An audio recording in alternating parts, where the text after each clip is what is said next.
हैं वो basic terms, accounting की कुछ बेसिक टर्म्स। पिछले लेक्चर में मैंने आपको अकाउंटिंग के 3 रूल्स बताए थे, उससे रिलेटेड एंट्री कैसे करते हैं वो समझाया था। वो 3 रूल्स जो है वो आप रिमेम्बर कर लेना, उसको याद कर लेना।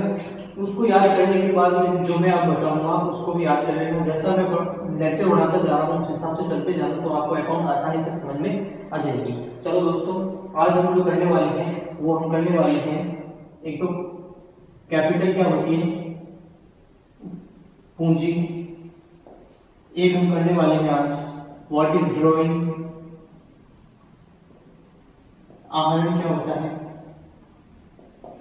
एक मैं आपको बताऊंगा एसेट्स क्या होती है, संपत्ति। और एक मैं आपको बताऊंगा गुड्स क्या होता है, यानी कि माल।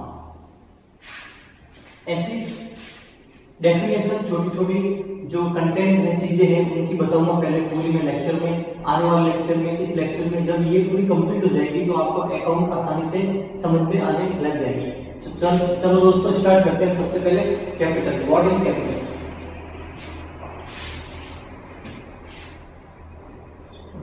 दोस्तों जैसे ये बिजनेस है, ये किसी व्यापारी का ये बिजनेस है पर मान लेते हैं ये बिजनेस है, और ये कोई व्यक्ति है। इस व्यक्ति ने यह बिजनेस स्टार्ट किया है। अकाउंट में एक चीज हमेशा समझ लेना, ध्यान रखना, हमेशा याद रखना कि बिजनेसमैन और बिजनेस दोनों अलग अलग होते हैं। व्यापार अलग होता है, व्यापारी अलग होता है। जैसे एक किराने की दुकान वाला है वह अलग है और उसकी किराने की दुकान अलग है। मेरे कहने का ये मतलब है कि किराने की दुकान जो है उसका सामान अगर उसके मालिक के घर पे जाता है, किराने का सामान जो है किराने का जो मालिक है उसके घर पे जाता है, तो भी वह उसकी लेखांकन करता है, अलग से हिसाब किताब रखता है, क्योंकि व्यापार अलग होता है और व्यापारी हमेशा अलग होता है। बिजनेस अलग होता है और बिजनेसमैन अलग होता है। ये बिजनेस है और ये बिजनेसमैन है।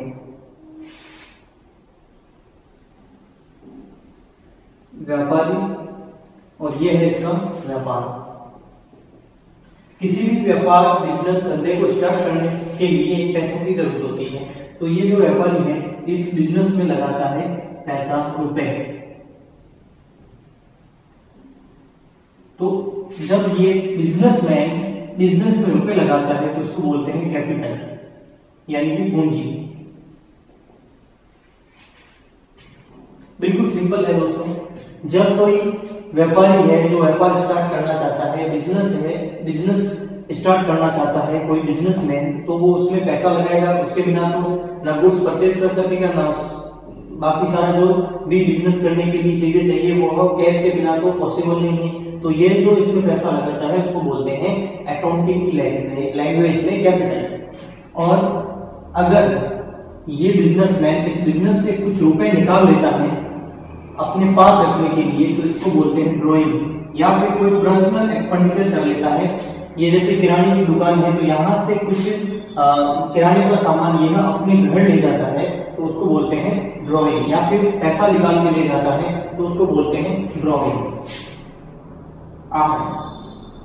एकदम सिंपल चीज है ये थोड़ी अभी मैंने इसकी डेफिनेशन बताई है, बाकी इसकी मैं आगे और भी जैसे जैसे आगे बढ़ते जाएंगे, आपका लेवल अकाउंट के हिसाब से बढ़ता जाएगा, आपके माइंड में चीजें फिट होती जाएगी, तो मैं इसके बारे में और चीजें आपको बताऊंगा। चलो दोस्तों, ये था कैपिटल, ये था ड्रॉइंग।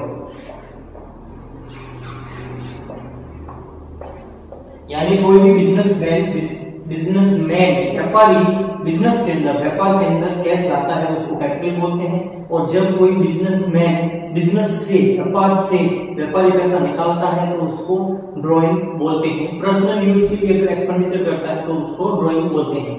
इसके बाद मैं बात करने वाला था थर्ड आज एसेट्स की। तो एसेट्स और अगला था गुड्स, इन दोनों को मैं एक साथ समझा देता हूं। कैसे? अपन डिफरेंस कर लेते हैं। What is difference between assets and goods?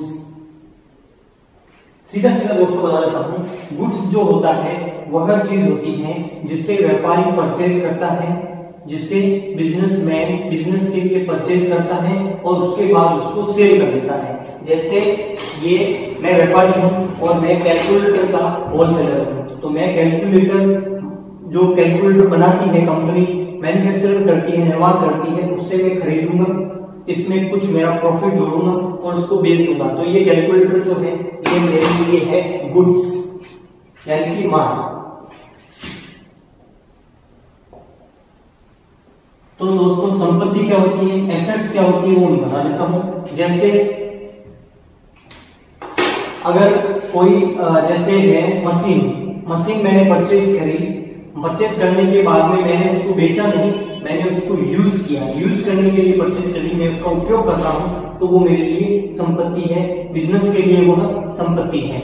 जैसे अगर एक एग्जांपल लेते हैं तो आपको ज्यादा क्लियर हो जाएगा।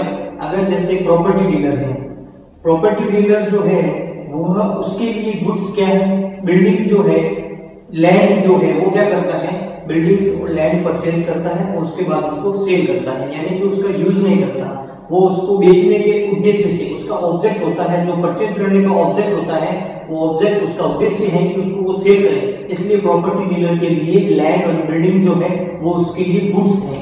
लेकिन अगर किसी अदर व्यक्ति की बात करें जो बिजनेसमैन है, किसी जैसे कोई भी मैन्युफैक्चरिंग करता है या फिर जैसे किराने वाला है, उसके लिए बिल्डिंग क्या है, उसने बिल्डिंग परचेज करी और ऑब्जेक्ट उसको रीसेल करने का नहीं है, उसको बिल्डिंग को बेचना नहीं चाहता, बल्कि वो उसके अंदर धंधा करना चाहता है, उसका यूज करना चाहता है, उसमें बिजनेस करना चाहता है, इसलिए वह जो बिल्डिंग है वह उसके लिए एसेट्स है। यानी कि कोई भी वस्तु है, कोई भी चीज है, वह एसेट है या नहीं है, वह गुड्स है या नहीं है, यानी कि वह गुड्स है या एसेट है, यह डिपेंड करता है कि वह उसका यूज करता है या उसको रीसेल करता है।